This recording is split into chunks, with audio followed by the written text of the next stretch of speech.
The Joe Rogan Experience. My life got real tough once I got to, like, once I left home. So my parents divorced at 15. Like, I testified I never wanted to see my mom again, and then I left with my dad. Yeah, so the other branch of that story is you got the abuse from at least my earliest memory of like 4.5, 5 years old, and then till 15 years old. Then we leave. I go to PA with my dad because my mom basically hated my guts.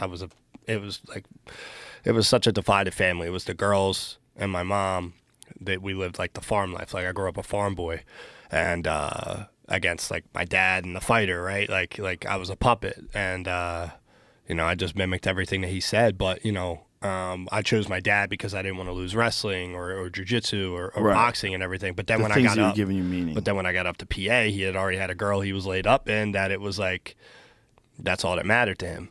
And then she worked. He doesn't work, you know what I mean? So he found somebody to prey on, to manipulate, to do his thing, and then it was like, I don't need my kid no more after I went to court, and I didn't understand the consequences of testifying in court against your mom and being dragged to court out of school and that humiliation.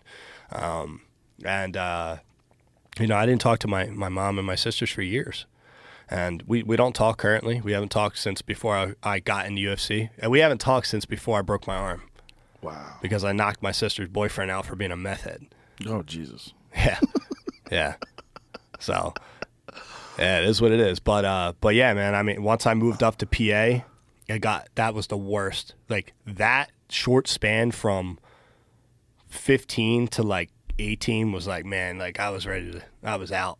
So where were you staying during that time? So I stayed in Media, PA. I lived in, it's Pennsylvania, but it's like 25 minutes outside of Philadelphia. So it's like the suburb city.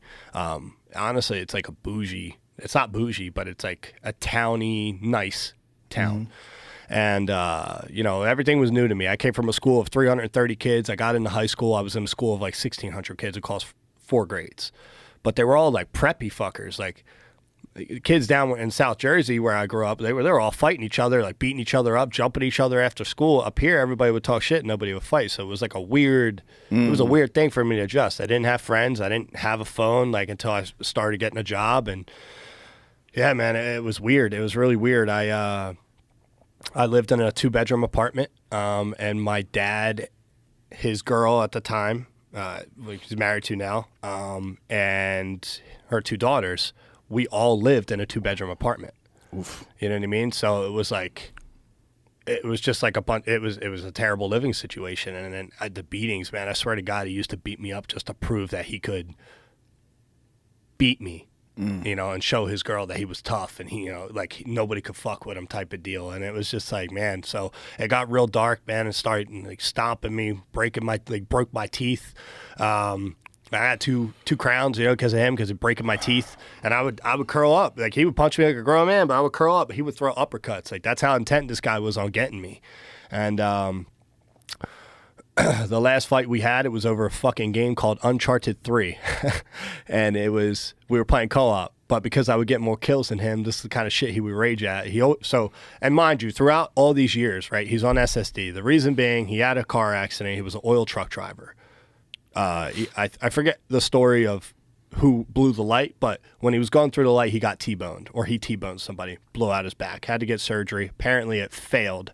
Whenever he wanted to jump up and whoop your ass, though, dude wasn't crippled no more. So it's crazy, and he would go box 15 rounds, but throughout 2004 all the way until I was 15 years old, and then some, this man was on narcotics all the time. He was on Vicodin, Percocet, Oxy, and he definitely was addicted. There was never a time that I didn't see it. The dude used to have like 60 fucking bottles of it, and he would take medicine and then he would drink 2 Yinglings. And I think when I look back, I'm like, man, like that shit'll make a motherfucker angry. And yeah, I mean, it just got worse as I got older. But I remember the last fight that we had. It was, I remember I used to look at him and be crying and say, like, how come you don't love me? Like, what? I got this empty hole in my chest because I didn't understand emotion. So I'd like try to plead with him, like, yo, like something's wrong with me. I got something. I got a hole in my heart, like, or my chest. I don't know I don't even know how to explain it. And the things he would say in rebuttal would be like, fucking kill yourself. Your feelings don't matter. Shut the fuck up. And when I say jump, you say how high. Like there was no remorse for anything he did. And I think that's why I despise him. The dude hurt me. He hurt me for a lot of years that I had to repair. And even then I still carry over some bad attitude problems. And, the dude fucking, it got to the point where it was like, either I'm going to kill myself or I'm going to kill him. And finally he beat me half to death the one day. Beat me half to death. And I packed a bag of clothes and he came out. He pulled a fucking knife on me, said he was going to kill me with it. I shoved him, ran out the fucking door, never went back. Jesus Never Christ. went back. But how old were you then? 16. I was just turning. I was either 16 and the week after 17. I don't remember. But I was within 2 weeks of turning 17 when I left, or I just turned 17 and then left. So it was in the month of September. God damn. And yeah, so I left, slept in the park for a couple nights, and then I wound up standing up for a kid, a black kid that was getting called racial slurs, and that was my first friend I had made. And he wound up having he definitely was on the spectrum. Like he wasn't the smartest kid. Unfortunately, like he had some things that people would pick on him for, like being overweight, and he would say some weird stuff and whatnot. But he was the first friend that I developed, and his brother was in juvie for arson, trying to light somebody's house on fire, and he was adopted by a white man. So, but the house that they lived in, bro, it was like the most disgusting living environment you could fucking think of. Cat piss infested, hoarder of comics that were all destroyed from cat piss. Like every part of the house would have been sticky. Like your shoes would stick to the fucking floor. And there was shit everywhere. The smell was like a pneumonia. Maggots in the sink because he refused for about 4 years to fix the garbage disposal. That's how long it sat there, broken, live wire on the overhead of the oven. So I lived in there, and I wind up I used to run papers to the courthouse and make like $75 a week.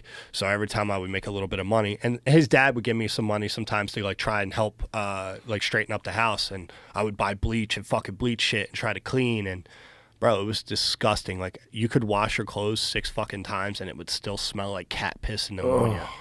And it was a very embarrassing, very humbling way to live. And I lived off instant food, like microwave food, for the next 2 years.